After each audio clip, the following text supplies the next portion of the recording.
ও ভাইজান গরু কিনতে যাচ্ছেন? ও ভাই যাচ্ছি।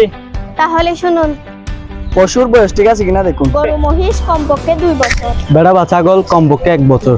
পশু সুস্থ ও সবল কিনা খেয়াল করুন। অসুস্থ, দুর্বল বা অতিরিক্ত রোগা পশু কুরবানির উপযুক্ত নয়। চোখ, নাক, মুখ ও চলাফেরা স্বাভাবিক কিনা দেখুন। শারীরিক ত্রুটি আছে কিনা পরীক্ষা করুন। একটি চোখ অন্ধ, খোড়া, অত্যন্ত দুর্বল, কান বা লেজের বড় অংশ কাটা। এইসব করলে কুরবানি মাকরুহ বা গ্রহণযোগ্য নাও হতে পারে।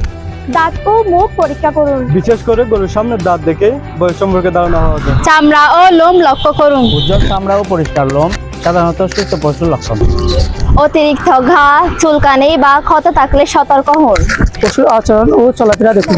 সক্রিয় ও সুন্দরভাবে হাঁটাচলা করা পশু ভালো। অত্যন্ত অলস, কাপা বা শ্বাসকষ্ট থাকা পশু এড়িয়ে চলাই উত্তম। কোরবানি পশু কেনার সময় তাড়াহুড়ো না করে ভালোভাবে দেখে বুঝে এবং বিশ্বস্ত বিক্রেতার কাছ থেকে কেনা উচিত।